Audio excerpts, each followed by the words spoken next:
Hello fish lovers, మరొక వీడియోతో మీ ముందుకు వచ్చేసాను. ఈరోజు వీడియో ఏంటనంటే బీటా స్టాక్ వచ్చిందనమాట.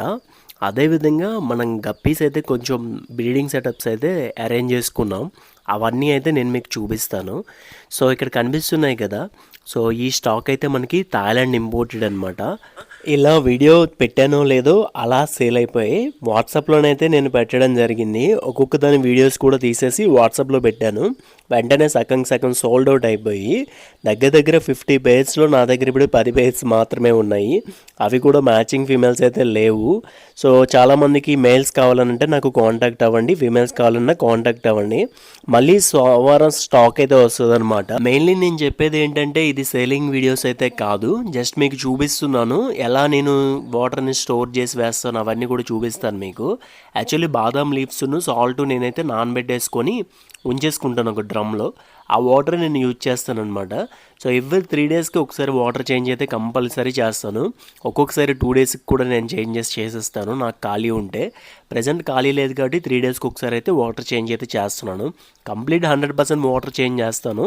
దానికి మేజర్ రీజన్ వచ్చి నేను ఆల్రెడీ స్టోర్ చేసిన వాటర్ కాబట్టి మన 100% చేంజ్ చేసుకోవడం వల్ల పెద్ద ప్రాబ్లం ఏం లేదు. సో టైల్స్ కూడా ఇంకా అట్రాక్టివ్ కలర్స్ అయితే మారిపోతాయి అనమాట. బాదం లీవ్స్లో పెట్టుకోవడం వల్ల ఏంటంటే కలరేషన్ అనేది ఇంప్రూవ్ అవుతుంది, ఏమైనా డ్యామేజెస్ ఉన్నా క్లియర్ అవుతాయి, అండ్ టైల్ కూడా కొత్తగా అలా వస్తుంటుంది అనమాట. చివర్లంట సింపుల్గా వస్తుంది. ఏదో ఒక రోజు నేను చూపిస్తాను బాదం లీఫ్ వల్ల ఎన్ని అడ్వాంటేజెస్ ఉన్నాయని చెప్పి ఒక వీడియో అయితే చేస్తాను. బాదం లీవ్స్ ఎవరిదైనా లేకపోతే మనము అవి కూడా అమ్ముతున్నాము. అదేంటి బ్రో సిల్లీగా బాదం లీవ్స్ అమ్ముతున్నారు అని మీరు అడగచ్చు. కాకపోతే అవి కూడా దొరకని ఏరియాస్ అయితే ఉంటాయన్నమాట. కొందరైతే అవి కూడా ఏరుకొని తెచ్చుకోలేరు. అలాంటి వాళ్ళకి మనం తక్కువ ప్రైస్లోనే బాదం లీవ్స్ కూడా ట్రాన్స్పోర్ట్ చేస్తాము. ప్రెజెంట్ అయితే స్టాక్ అయితే ఇలా చూపించాను. నెక్స్ట్ వీడియోలో మొత్తం కంప్లీట్గా చూపిస్తాను.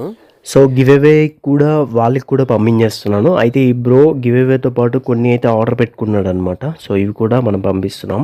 మీరు చూడొచ్చు చందు VSP 678 గివ్అవే రిజల్ట్స్లో కూడా ఇతని పేరు వచ్చింది. అండ్ ఇంకొక ఇద్దరు కూడా నేను పంపిస్తాను. వాళ్ళది ఆల్రెడీ ప్యాకింగ్ అయితే అవుతుందన్నమాట. సో అంటే ఇంకొకరిది ఏంటనంటే స్టాక్ అనేది ఇంకొంచెం ఆర్డర్ పెట్టుకున్నారు వాళ్ళు, అంటే గివ్అవేతో పాటు. అది స్టాక్ రాలేదని ఒకరికైతే ఇంకా ప్యాక్ చేయలేదు. అండ్ అంటే గివ్అవే 1 అనమాట ఇది. సో గివ్అవే 1లో చందు VSP 678. సో ఇది గుర్తుపెట్టుకుంటే మీకు అది నేను ఇస్తున్నాను లేదా మీకు అర్థమవుతుంది అనమాట. సో ఇదనమాట పార్సల్. వాళ్ళకి వెళ్ళేందుకు కూడా ప్యాకింగ్ వీడియో వాళ్ళు పెడితే నేను కంపల్సరీ యూట్యూబ్లో అప్లోడ్ చేస్తాను. ప్యాకింగ్ వీడియో పెట్టట్లేదు చాలామంది, సో దానివల్ల నేను పెట్టలేకపోతున్నాను అనమాట. సో అలానే ఇంకొక 2 కూడా ఉన్నాయి. ప్యాకింగ్స్ అయితే ప్రజెంట్ అవుతున్నాయి. అండ్ వాటితో పాటు నా రెగ్యులర్ ప్యాకింగ్స్ కూడా నేను వేస్తున్నాను అనమాట. ఇంకొక గివ్అవే విన్నర్ ఏంటనంటే ఇతనిది కరీంనగర్ అనమాట. సో అతను ఏంటంటే నేను గ్లిండర్ బాంబ్ మోయినా ఇస్తానని చెప్పాను కదా, లేదు బ్రో 2 మోయినా ఇచ్చాను అంటే మోయినా ఇచ్చేస్తున్నాను అనమాట. సో అది కూడా ప్యాక్ చేస్తున్నాను. మీకు తెలియాలి కదా నేను ప్యాక్ చేస్తున్నాను. ఇది అడ్రస్ రాసిన తర్వాత కూడా చూపిస్తాను, మీకు డౌట్ ఉండొచ్చు. గివ్అవే గిఫ్ట్స్ కూడా పంపించేసామన్నమాట. ఎవరు కూడా వీడియోస్ అయితే పోస్ట్ చేయట్లేదు, అంటే గివ్అవే విన్నర్స్ అయితే వీడియోస్ పెట్టట్లేదు. సో అందుకే నేనైతే చూపించలేకపోతున్నాను. అండ్ ఇక్కడ కనిపిస్తుంది కదా guppy grass and fox style అయితే నేను ఇంపోర్ట్ చేసుకున్నాను. దానికి మేజర్ రీజన్ వచ్చి సో నేను ఇవి తెచ్చి కొంచెం గ్రూమింగ్ చేసి మళ్ళీ మీకు ఇద్దామని చెప్పి నేనైతే గప్పీ గ్రాసు ఫాక్స్ స్టైల్ తెస్తున్నాను. నాకు సరిపోవట్లేదు. లాట్స్లో అయితే మన సబ్స్క్రైబర్స్ అయితే అడుగుతున్నారు. నేనైతే జస్ట్ 10 స్టెమ్స్ మాత్రమే ఇస్తాను ఒక ప్యాక్కి. ఈ ప్యాక్లో చాలా తక్కువ లిమిటెడ్ ఉంటుంది, బట్ మీరు దాన్ని డెవలప్ చేసుకుంటాను అనుకున్న వాళ్ళు మాత్రమే తీసుకోండి. అంటే టెర్రస్లో కానీ అవుట్డోర్లో కానీ ఎక్కడైనా పెట్టుకున్న వాళ్ళకి లాట్స్లోనైతే ప్రొడ్యూస్ అయిపోతుంది. నార్మల్గా ఇండోర్లో అన్న వాళ్ళు అయితే చాలా తక్కువ లిమిటెడ్ వస్తుంది కాబట్టి మీరు దీన్ని క్వాంటిటీ పెంచలేరు. నేనైతే ఒక స్టెమ్ జాలు దగ్గర 1 మంత్లో ఫుల్ బల్క్లోనైతే ప్రొడ్యూస్ చేసేవచ్చు. ఎక్కువ ఫిష్ వేస్టేజ్లో ఉన్న దాంట్లో వేసుకుంటే మనకి బేగా గ్రోత్ వస్తుంది అనమాట. సో స్ట్రిమ్స్ కూడా తీసుకొచ్చాను, బ్లాక్ అండ్ బ్లూ స్ట్రిమ్స్. ఇవి సెమీడల్ సైజెస్. ఇవి బ్రీడింగ్స్ కావాలి, లేదంటే మేల్ కావాలి, ఫీమేల్ కావాలి అని అంటే నేనైతే ఇవ్వలేను. కానీ సో మాకు స్ట్రిమ్స్ కావాలి బ్రో, తక్కువ కాస్ట్లో కావాలి అనుకున్న వాళ్ళు బ్లూ కానీ బ్లాక్ కానీ మన దగ్గర అవైలబుల్ ఉన్నాయి. సో నార్మల్గా మీ ప్లాంటెడ్ అక్వేరియంలో కానీ లేదు అంటే నార్మల్గా వేసుకుందాము, సో నార్మల్గా అక్వేరియంలో వేసుకుందాం అనుకున్న వాళ్ళు కాంటాక్ట్ అవ్వచ్చు. ఇది హై క్వాలిటీ అని చెప్పలేను కానీ బట్ ఫార్మ్స్లోనే నేనైతే తేవడం జరిగిందనమాట. ఫార్మ్స్లో క్వాలిటీ అనేది చాలా బాగుంటుంది. సో క్వాలిటీ విషయంలోనైతే నేను 100% గ్యారంటీ అయితే ఇవ్వగలను. మన ఫాక్స్ స్టైల్లో నేను గప్పీ గ్రోస్ మీద అవుట్డోర్ టబ్స్లో కూడా పెట్టేశాను. అదే టెర్రస్ మీద ఉన్నాయి కదా టబ్స్, వాటిలో పెట్టేశాను. కాకపోతే ఆల్గే ఎక్కువ ఫామ్ అయింది. ఆల్గే ఎందుకు ఫామ్ అయింది అండ్ దాన్ని ఎలా రిమూవ్ చేయాలనేది ఒక వీడియో చేస్తాను. ఆల్గే ఫామ్ అవ్వకూడదు బ్రో అనేది చాలామంది అడుగుతున్నారు. బట్ ఆల్గే ఫామ్ అవ్వడం వల్ల ఫిషెస్కి హెల్దీయే, అదేమీ డిసడ్వాంటేజ్ కాదు. కానీ ఫిషెస్ అంత క్లియర్గా కనిపించవు అనమాట, అదే ప్రాబ్లం. సో అవుట్డోర్ టబ్స్లోని గ్రీన్గా మారిపోవడం అది కామన్ అనమాట, కామన్ రీజను. చూడండి, ఆల్బినో ఫుల్ రెడ్ బేబీస్ అయితే దగ్గర జోనల్ సైజెస్కి అయితే వచ్చేస్తున్నాయి. First batch, second batch, third batch అని 3 బ్యాచ్లు అయితే ఇందులో మిక్స్ చేయడం జరిగింది. అవన్నీ కూడా ఫస్ట్ బ్యాచ్ వచ్చి జోనల్ సైజెస్కి వచ్చాయి. సో చూడొచ్చు బేబీస్ యొక్క సైజెస్ గ్రోత్ కూడా మంచిగా ఉంది. నేను ఆల్బినో ఫుల్ రెడ్ అయితే బ్రీడింగ్ చేసేసి ఇంకొంచెం లాట్స్లో ప్రొడ్యూస్ చేసి ఇద్దామనుకుంటున్నాను మన సబ్స్క్రైబర్స్కి. అయితే కాస్ట్ మీరు తగ్గిస్తారా బ్రో అనేది మీరు అడగచ్చు. ఫ్యాన్సీ గప్పీస్ మరీ చెప్తున్నాను, ఆ కాస్ట్లో మాత్రమే ఉంటాయి. నేను ఏదైతే కాస్ట్లు చెప్తున్నానో ఆ కాస్ట్లు మాత్రమే ఉంటాయి. అండ్ మేము 3 నెలలు బాగా పెంచి బాగా ఫుడ్ వేసి వాటి ఖర్చు అండ్ మా మెయింటెనెన్స్లు ఇవన్నీ ఉండగా మేము చాలా చీప్ రేట్లకి మేము ఇవ్వలేము. అండ్ క్వాలిటీ బాగుంటుంది కాబట్టి మేము ఆ ప్రైజులకే సేల్ అయితే చేయగలం అనమాట. మీరు అనుకోవచ్చు, బ్రో అక్కడెందుకు ఇంతకు వస్తుంది, మీరెందుకు ఇంతకు ఇస్తున్నారు, అవన్నీ డిస్కషన్స్ వేస్ట్ బ్రో. మీకు ఒకవేళ కావాలనుకోండి నా దగ్గర తీసుకోండి, అలానే ఓవర్ ప్రైజ్లు అయితే ఉండవు. ఏదైతే రీజనబుల్ ప్రైస్ మాకు ₹1 రావాలనుకుంటాం అంతే. అంతకు మించి మేము మ్యాక్సిమం వేసుకుంటే ఎంత వేసుకుంటాం బ్రో, ఒక 1%, 2% ప్రాఫిట్కి అమ్ముకుంటాం అంతే కదా.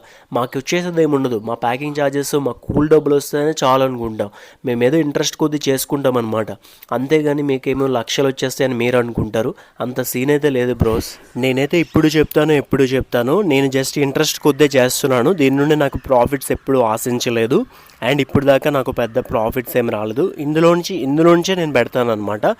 ఒకవేళ ఒక ₹1000 వచ్చిందనుకోండి, అది మళ్ళీ ఫుడ్స్లో ఏవో ఒకటి తెచ్చేస్తాను అనమాట. అంటే ఎగ్జాంపుల్ చెప్తున్నాను, ఏదైనా సరే ఖర్చు అనేది మాకు ఉంటుంది.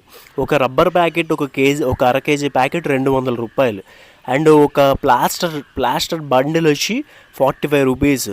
అండ్ 3 ఇంచెస్ 2 ఇంచెస్ అయితే ₹35. ఈ ఖర్చులన్నీ ఉంటాయి. అండ్ ప్యాకింగ్ కవర్స్ కేజీ ఇంత అని ఉంటుంది. అండ్ మేము ఇంపోర్ట్ చేసుకుంటాము. సో ఆ ప్యాకింగ్ కవర్స్ ఇవి అవి అన్ని ఖర్చు అయితే మాకు చాలా ఎక్కువ ఉంటుంది. అదంతా మీకు కనిపించదు. జస్ట్ మేము డెలివరీ ఛార్జ్ ఒక ₹50 ఎక్కువ చేస్తే, అది ఎలా అంటే మీరు ఎలా అడుగుతారంటే, బ్రో రిసిప్ట్లో ఎంత ఉంది, మీరేంటి బ్రో అంత చెప్పారు అని చెప్పి. బట్ దానికి మేము ఇక్కడ నుండి 15 కిలోమీటర్లు వెళ్ళి పార్సల్ వేయడానికి పెట్రోల్ ఎంత అవుతుంది బ్రో, అండ్ మేము వేయడానికి ప్యాకింగ్ ఛార్జెస్, ప్యాకింగు ఇవన్నీ ఎంత అవుతుంది బ్రో. మీరు అవన్నీ అర్థం చేసుకోవాలి కదా, మా బాధలు కూడా. సో అది మీరు ఎవరూ అర్థం చేసుకోరు. క్వాలిటీ లేకపోయినా పర్లేదు, మీకు చీప్ ప్రైజెస్కి వచ్చేయాలని అంటే నా దగ్గర అయితే మాత్రం చీప్ ప్రైజెస్లో రావు, చీప్ క్వాలిటీలో ఉండవు. సో చాలామంది ఏంటంటే మిస్కమ్యూనికేషన్స్ ఎక్కువైపోతాయి. జస్ట్ చూసిన వెంటనే ఫిష్ అనేది గోల్డ్ ఫిష్ సైజ్ అంత ఉండాలి, గప్పి అనేది గోల్డ్ ఫిష్ సైజ్ అంతా ఎంత ఉంటుంది బ్రో, సెమీ అడల్ట్ సైజెస్ అంటే ఏంటి, అడల్ట్ సైజెస్ అంటే ఏంటి, క్లారిఫికేషన్ నేను ఇచ్చిన తర్వాత కూడా మీరు సైజెస్ ఏంటి బ్రో చాలా చిన్నగా ఉన్నాయి, గోల్డ్ ఫిష్ సైజ్ అంతా మనకి గప్పి సైజ్ రాదు బ్రో. మీరు ఎక్కడ తీసుకున్నా అలానే ఉంటుంది. సో అదనమాట సిచ్యువేషను. ఫ్యాన్సీ వెరైటీస్ అనేవి సెమీ అడల్ట్ సైజెస్ తీసుకున్నప్పుడు మాత్రమే మీరు బ్రీడ్ చేయగలరు. అడల్ట్ సైజెస్ తీసుకోవడం వల్ల వచ్చే ప్రాబ్లమ్స్ ఏంటో చెప్తా వినండి. అడల్ట్ సైజెస్ తీసుకుంటే మీరు second batch, third batch release చేయాల్సి వస్తుంది. F1 జనరేషన్ మీకు దిగవు. సెమీ అడల్ట్స్ తీసుకోవడం వల్ల F1 జనరేషన్ క్వాలిటీ అనేది దిగుతుంది అనమాట. F1 జనరేషన్ క్వాలిటీ అంటే ఏంటనంటే, ఫస్ట్ జనరేషన్ బ్యాచెస్ అంటే బేబీ పెరిగిన తర్వాత పుట్టిన మొదటి ఆ బేబీకి ఒక అడల్ట్ సైజెస్కి వచ్చి ఫస్ట్ బేబీస్ని రిలీజ్ చేసినప్పుడు ఆ బేబీ క్వాలిటీ ఒకలా ఉంటుంది. అండ్ సెకండ్ జనరేషన్ ఆ తర్వాత అదే బేబీ రెండోసారి మళ్ళీ పిల్లలు పెట్టినప్పుడు ఆ క్వాలిటీ అనేది డ్రాప్ అవుతుంది అనమాట. సో ఖచ్చితంగా F1 జనరేషన్ బేబీస్ని మాత్రమే నేను గ్రూమ్ చేసి నేను ఇవ్వడం జరుగుతుంది. అండ్ అయితే మీరు ఈ అడల్ట్స్ని ఏం చేస్తారు బ్రో అని మీరు అడగచ్చు. సెకండ్ జనరేషన్ వరకు నేను ఉంచను. ఇవి ఏంటంటే తక్కువ కాస్ట్కి నేను లోకల్లో సేల్ చేసేస్తాను అనమాట. లేదంటే ఎవరైనా అడిగారు అనుకోండి, బ్రో పర్లేదు బ్రో సెకండ్ జనరేషన్ అయినా పర్లేదు అనుకున్న వాళ్ళకి నేను సేల్ చేసేస్తాను. మీ వరకు నేను ఒక ప్రైస్ పెట్టానంటే అది F1 జనరేషన్ క్వాలిటీ మాత్రం ఇస్తాను. అది మాకెలా తెలుస్తుంది బ్రో అని మీరు అడగచ్చు. మీకు క్వాలిటీ అనేది చూస్తే మీరు కనిపెట్టవచ్చు. చూసిన వెంటనే మీరు అబ్జర్వ్ చేసేవచ్చు. F1 జనరేషన్ మీన్స్ ఒక బేబీ గ్రోత్ అయిన తర్వాత అది మొదటిగా ఏ బేబీస్ని పెడుతుంది, ఫస్ట్ జనరేషన్ బేబీస్, వాటిని మనం F1 జనరేషన్ క్వాలిటీ అని అంటాం, F1 జనరేషన్ అంటాం, F1 క్వాలిటీ అంటాం. ఇప్పుడు మీరు చూస్తున్నవి F1 జనరేషన్. ఎందుకు అనంటే దీని యొక్క పేరెంట్స్ ఏవైతే ఉన్నాయో అవి నా దగ్గరే పుట్టాయి, ఫస్ట్ బ్యాచ్ని రిలీజ్ చేసిన బ్యాచ్ దీనినే మనం ఏమంటామంటే F1 జనరేషన్ అంటాం. నా కళ్ళతో చూశాను కాబట్టి నేను F1 జనరేషన్ అని నేను చెప్తున్నా. మాకెలా తెలుస్తుంది బ్రో అని మీరు అడగచ్చు. బట్ అది అవగాహనతో వస్తుంది. మాలాంటి బ్రీడర్స్కి ఏంటంటే చూసిన వెంటనే చెప్పేస్తారు అవి క్వాలిటీ బాగున్నాయా బాగలేదని, ఎందుకంటే విత్ ఎక్స్పీరియన్స్ అనమాట. సో ఒక్కొక్క ఎక్స్పీరియన్స్తో ఉంటారు గైస్. అండ్ ఒకరిని మనం తక్కువ అంచనా వేయలేం, ఎవరిలో ఏముందని మనం చెప్పలేమన్నమాట. ఇవంతా ఎందుకు బ్రో మాకు సోదే అనుకోవచ్చు. నేను నా డైలీ వర్క్స్ చేస్తూనే మీకైతే చెప్తున్నాను. మీకు ఇంట్రెస్ట్ ఉంటే వినండి బ్రోస్, డైలీ వీడియోస్ పెడదాం అనుకుంటున్నాను. సో కొంత ఇన్ఫర్మేషన్ తెలుసుకోవాలని ఉంటుంది, కొంత వీడియోస్ చూడాలని ఉంటుంది. అండ్ మన సబ్స్క్రైబర్స్ అయితే కొంచెం సపోర్ట్ చేయాలని ఉంటుంది కాబట్టి కొంచెం సపోర్ట్ అయితే చేయండి. నేను డైలీ వీడియోస్ పోస్ట్ చేయడానికి ట్రై చేస్తాను. డైలీ అంటే 2 డేస్కి ఒకటి కానీ 3 డేస్కి ఒకటి కానీ, ఇదైతే నేను కాన్ఫిడెన్స్గా చెప్పగలను. బట్ ఇది కూడా ఎన్ని రోజులు పెడతానో నాకే తెలీదు, అలాగుంటుంది నా సిచ్యువేషన్. ఎందుకంటే నాకు ఒక షాప్ ఉందన్నమాట, షాప్ మెయింటైన్ చేస్తూ నేను ఇది చేయాలి. ఫిష్ షాప్ అయితే కాదనమాట. మనం ఫిష్ షాప్ పెట్టి మనం అంత లాభాలు అయితే దీని నుండి తీయలేము. సో ఫామ్ పెట్టాను, ఇది పార్ట్ టైమ్గా చేసుకుంటున్నాను. ఇటువంటి మరిన్ని వీడియోస్ కోసం సబ్స్క్రైబ్